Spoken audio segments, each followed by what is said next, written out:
In 2007, a fountain pen touched paper and transferred ownership of the aluminium smelting company of Nigeria. The Nigerian government had spent $3.2 billion of public money building this massive industrial complex in Akwa Ibom State. But the contract signed that day did not sell the plant for $3 billion, it sold it for $250 million. So the buyer was a Russian company named Rusal, a multi-billion-dollar national asset, paid for by Nigerian taxpayers, was handed over at a 92% discount. Where did the remaining value go? It was wiped out by a single signature. When we talk about missing wealth in Nigeria, we usually look for money stolen from the treasury. We look for cash stuffed in suitcases or wired offshore. But the greatest wealth transfer in Nigerian history was not a bank robbery. It was a legal process. It was called privatization. You are watching Historic Capital. This is the investigation into the Nigerian fire sale. Before 1988, the Nigerian government owned everything. The state owned the telecommunications network. The state owned the power grid. The state owned the hotels, the cement factories, the fertilizer plants, and the steel mills. These assets were built using the oil booms of the 1970s.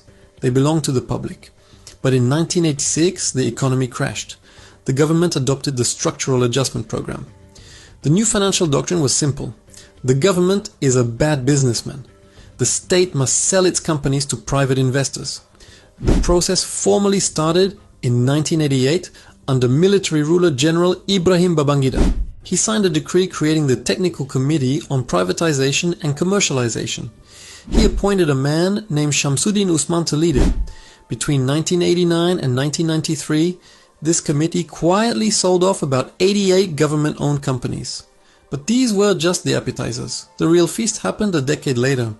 In 1999, Nigeria returned to civilian rule. The military handed over a nation that was rich in physical assets but broke in cash.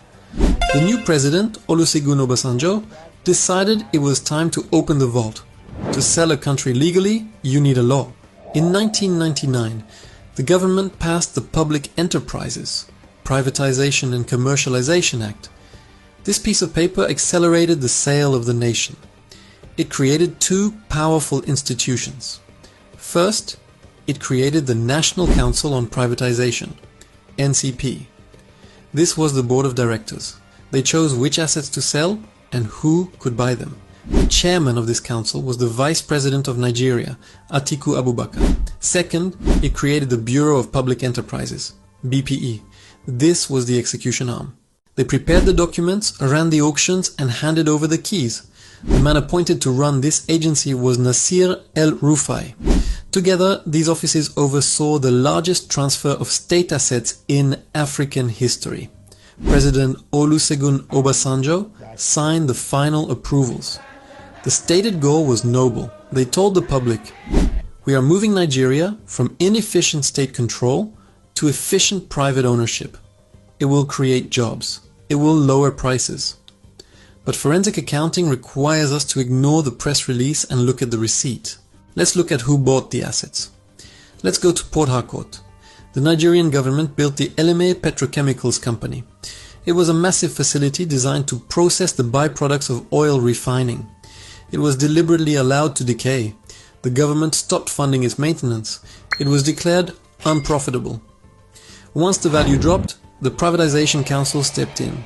They sold a majority stake to the Indorama Corporation. Instantly, the unprofitable plant became a multi-billion-dollar private cash cow. Next, let's look at the hospitality sector. The government owned the Transcorp Hilton in Abuja. It was the premier hotel in the capital, generating daily cash flow from foreign diplomats and politicians. The government transferred this prime real estate to a company called the Transnational Corporation of Nigeria, Transcorp. Who owned Transcorp? It was not a foreign hedge fund. It was a consortium of Nigerian elites, politically connected billionaires and friends of the government. The people selling the public assets were sitting at the same dinner tables as the people buying them. Then, there was the telecommunications monopoly, NITEL, Nigerian Telecommunications Limited. NITEL owned the cables, the switches, and the infrastructure of the entire country. The government put NITEL up for sale, but the process was chaotic. Bidding consortia were formed, dissolved and reformed. The government intentionally stalled the modernization of Nitel. While Nitel was being suffocated, the government auctioned GSM mobile licenses to private companies, MTN Group, Airtel Africa, and Globacom. The private telecoms exploded into multi-billion-dollar empires. Nitel was stripped for parts and died. The public asset was sacrificed so the private market could inherit its customers. The ultimate prize was the power sector. For decades, the power holding company of Nigeria, PHCN, controlled the electricity of 200 million people. The government argued that breaking up PHCN and selling it to private investors would end the blackouts. They unbundled the massive monopoly into smaller generation companies, Gencos, and distribution companies, Discos. Look at the Geregu power plant in Kogi State. A majority stake was sold to private investors. Across the country, power plants and distribution networks were handed over to consortia. But when investigators peeled back the corporate layers of these new power companies, they found something disturbing. Many of the companies that bought the power grid had no history of generating electricity.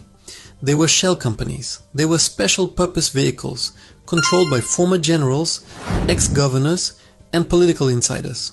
They did not buy the power grid to fix it. They bought the power grid to collect the tariffs. The privatization contracts guaranteed that the Nigerian government would cover their shortfalls.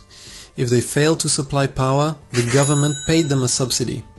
If they supplied power, they billed the citizens. They assumed zero risk. They captured 100% of the upside. Who pays the cost of this fire sale? You do. The promise of privatization was efficiency. The reality is extraction. When you buy a prepaid meter and pay triple the price for electricity, you are paying the dividend of the PHCN privatization. When you buy a plane ticket and the price is inflated because the aviation fuel has to be imported, you are paying the cost of the dead state refineries. The Nigerian worker paid to build these assets with his taxes in the 1970s and 1980s. Then the assets were sold to the elite at a discount. Now the worker pays the elite a daily fee just to use the asset he originally built. It is a double taxation. The state took the public wealth, transferred it to a few private hands, and gave the public the bill. This is why Nigeria has some of the richest billionaires in Africa, but the highest number of people living in extreme poverty. The wealth did not evaporate. It was transferred. When Nigerians talk about how national assets disappeared, the story is often told as if some invisible foreign hand took them away. We blame the IMF, we blame the World Bank, we blame the global markets, but the official records tell a different story. Look at the signatures on the contracts. Privatization in Nigeria was not carried out in secret meetings in Washington or London. It was carried out by Nigerian presidents. It was drafted by Nigerian ministers. It was approved by Nigerian privatization councils. It was executed by Nigerian regulatory agencies. The ink on the paper was Nigerian. They did not sell the country to strangers. They sold the country to themselves. This investigation proves that corruption in Nigeria is not a mistake. It is an economic model, but there is one final sector we have not uncovered. It is the ultimate prize, the asset that funds the entire machine.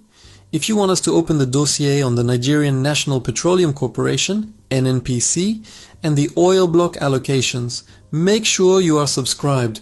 We will show you exactly who owns the oil under your feet. Leave a comment below. Which privatized company do you think was the biggest loss to Nigeria? Nitel, PHCN, or the refineries? Let's read the records together. You are watching Historic Capital. Follow the money.